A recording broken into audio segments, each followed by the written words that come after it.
Мы гордимся нашим земляком. Biz yoktaşыбыз белән горурланабыз. Аның гомер юлын ничек һәлак булуын беләбез. Без спорт белән шөгыльләнәбез, секциягә йөрибез, яхшы уйныйбыз, төрле ярышларда катнашырга һәм җиңәргә тырышабыз. Бу турнир традиционга әйләнсен һәм без үскәч аңгырда шулай ук катнаша алсак иде дип телибез. Әлеге өлкән сыйныф укучылары төсле Александр да шушы мәктәпнең бусагасын тапты. Спортка артык һәвәслеге булмаса да, яшүсмер авылдашлары күңелендә тыйнак тырыш буларак истә кала. Когда мы встречаемся, в том числе Без очрашкач Сашаны еш искә алабыз. Гел яхшы әйберләр генә истә калган икән.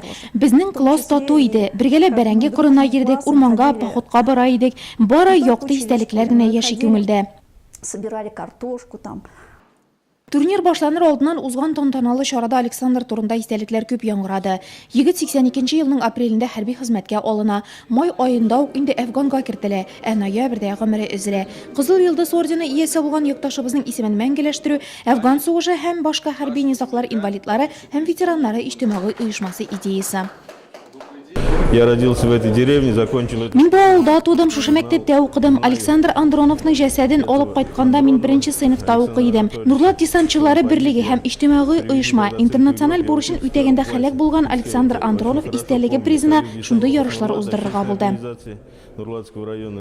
Һәм сугышчы интернационалистлар турнирны оештырып кына калмады, анда үзләре команда чыгарып катнашты да. Моннан тыш район мәгариф бүлеге, Түбән Нурлат микрорайоны һәм тагы 4 Нурлат командасына Чаллы Башы районына кадак кушылды. Столько команд, такая обстановка. Никадәр команда килгән, искиткеч атмосфера хөкем сөрә. Бу турнирларны оештыручы сугышчы интернационалистларга бик зур рәхмәт. Алар районда зур көч туплый башлады. Яшьләргә кызык булган юнәлешләрдә күңелләрен биреп эшлиләр. Ә бу спорт, патриотик тәрбия. Булар барысы да илебезне берләштерә. Аны матуррак, байрак һәм яхшырак итәргә булыша. Делает ее краше. Берничә сәгатькә сузылган волейбол уеннары нәтиҗәсе булайрак. Тәүге тапкыр уздыручы турнир бүләге күчмә кубок тернәстә калды.